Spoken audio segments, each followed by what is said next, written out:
Hello, welcome back. You saw the title. Let's get into it.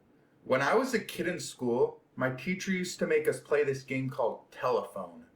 Telephone's a game usually played by children, first grade, second grade, where a phrase is thought up of by the person first in line, and it's told to the second person, and so on. It's repeated down the line until the whole class understands the phrase, and then we all have a good laugh seeing if we can maintain the phrase throughout the whole class. Sounds simple enough, right?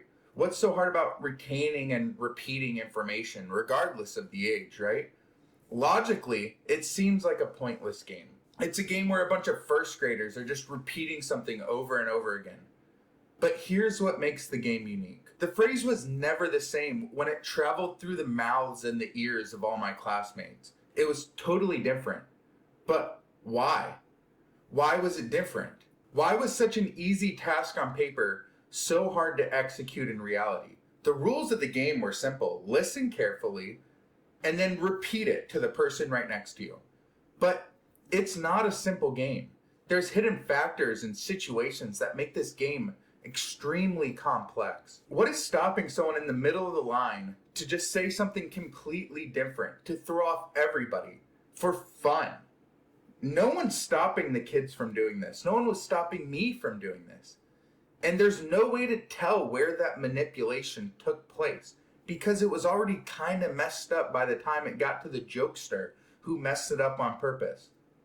So this begs the question, are we going down a path of playing one big game of telephone where the original truth or information was traded by so many mouths and ears that it's completely different than the original message that was supposed to be conveyed? It's a big concept. It's astronomically big. I know. I'm trying to wrap my head around it just like you are. But how I understand complexity is to slowly zoom out, layer by layer, until I can finally understand it. And that's what we're going to do in this video. We first have to start with how we consume information. From the start of time as we know it, we have used some sort of face-to-face verbal communication in order to tell each other what's going on. This type of communication was very, very, very unreliable when it came to the preservation of information. Borderline stupid. You couldn't trust anything because we were just playing a big game of telephone. One guy told something to somebody, the other guy interpreted it however he wanted, then he told it to him, and it just kept going down the line. We were almost doomed to fail with no hope of progression because nobody could keep their facts straight. Somebody thought, you know what, man?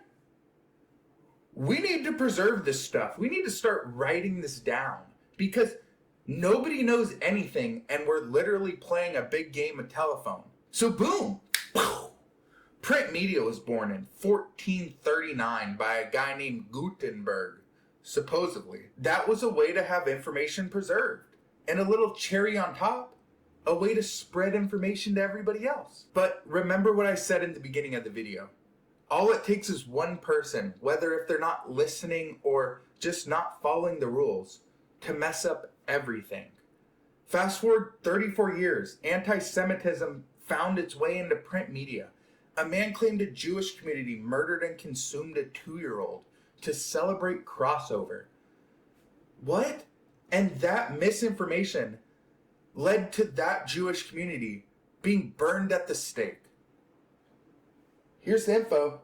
If you want to see it, look for yourself. Pandora's box was opened. People realized there's very minimal repercussions for lying in this big game of telephone. News has become all too common on social media. More alarming, some media outlets publish things that aren't true without checking facts first. Unfortunately, some members of the media use their platforms to push their own personal bias and agenda to control exactly what people think, and this is extremely dangerous to our democracy. There's no going back from this. Everybody knows that, okay, well, if I put something in print media, it will be portrayed as fact, even though it's not.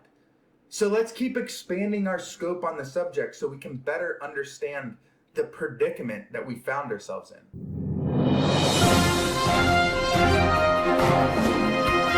Print media can be manipulated. We know that.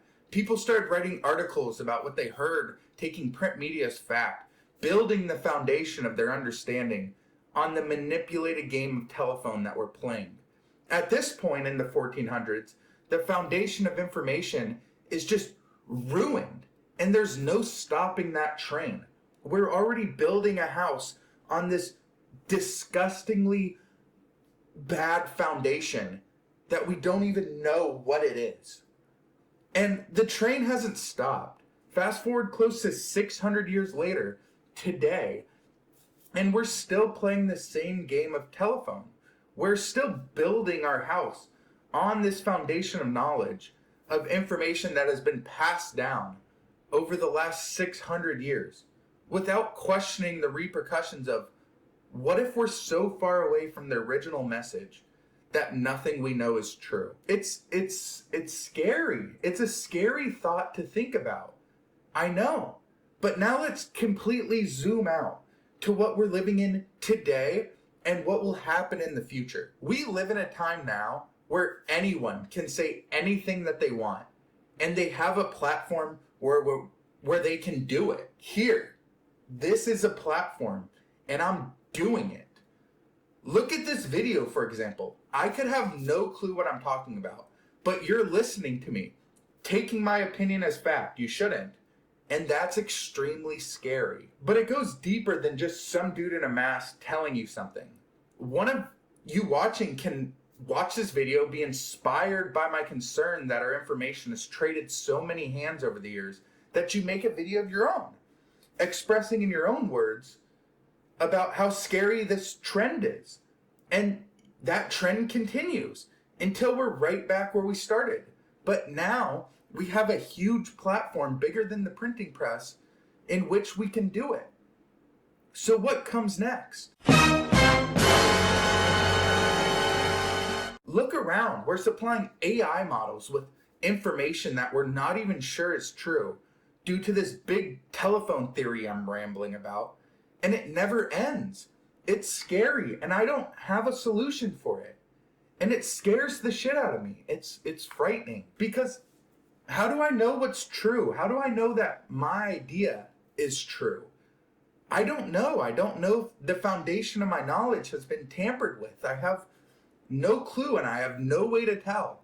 Because if I truly believe what I'm saying, then that means that the foundation of everything could have been tampered, and I'm building my house on mud instead of concrete, because I don't even know what concrete is. I'll leave you with this. Please don't take this video as fact. It's just a theory I came up with in my room and decided to click record on. I'm not smart enough to lie to you and tell you I have a solution, because I don't, and I respect you enough not to lie to you. And be careful about what you consume as fact, because it could just be some regurgitated bullshit that stemmed from somebody lying in the big game of telephone. With that being said, thank you for watching, and I appreciate you guys tuning in, and I'll catch you next time.